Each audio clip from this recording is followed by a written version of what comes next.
Hello everyone, welcome back to Mama in the Kitchen. Today I'm going to be showing you how to make spinach and artichoke dip using the crock pot. So I'm going to be showing you the ingredients. Over here I have some black pepper. I'm going to be using about 1/4 teaspoon, 8 ounces of cream cheese, 1 cup of mozzarella cheese, 1 cup of Parmesan cheese, about 14 ounces of artichoke hearts that I went ahead and chopped up.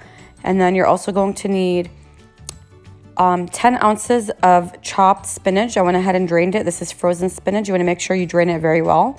And then 2.5 teaspoons of minced garlic and also half a stick of butter. And now we're going to go ahead and get started. Okay, so in a bowl I went ahead and added my butter. You want to make sure that the butter is softened.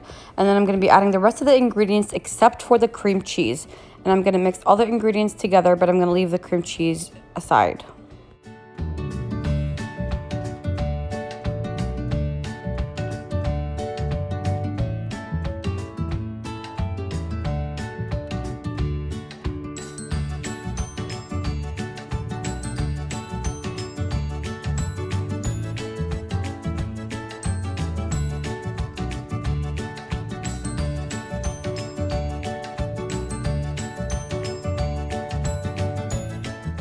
This is what it will look like after it's all mixed. And now I'm going to go ahead and just put this in the crock pot. I went ahead and sprayed the crock pot with some butter spray.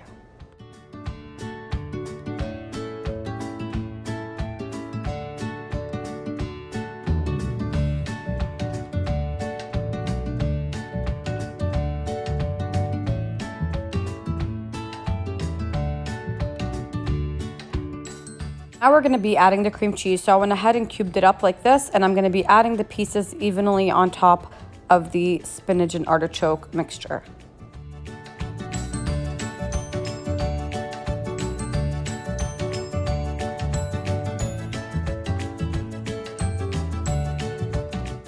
I'm going to go ahead and cook it in the crock pot for 4 hours on low. After about 2 hours, so halfway through, I'm going to go ahead and just mix in the cream cheese like this.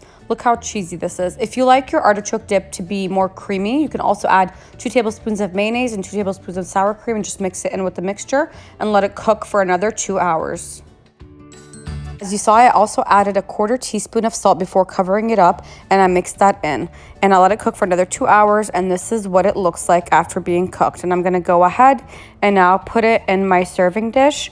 And I'm going to be topping it off with some Parmesan cheese and mozzarella cheese, just a little bit of both, and putting it in the oven on broil. And this is optional. You don't have to do that, but I just think it makes it look nicer when you serve it. So I'm going to go ahead and do that, and I'll show you what it looks like when it comes out the oven. Alrighty, so I topped it off with some Parmesan cheese and mozzarella cheese, and I broiled it for 2 minutes, and this is what it looks like. And now it's ready to serve. I'm going to be serving this with some pita chips, but it also goes great with some vegetables like carrots or celery. If you're like me and you like super cheesy dip, you're definitely going to love this one. If you tried this recipe out, let me know in the comments below how you liked it. And thank you for watching, and please like, share, and subscribe.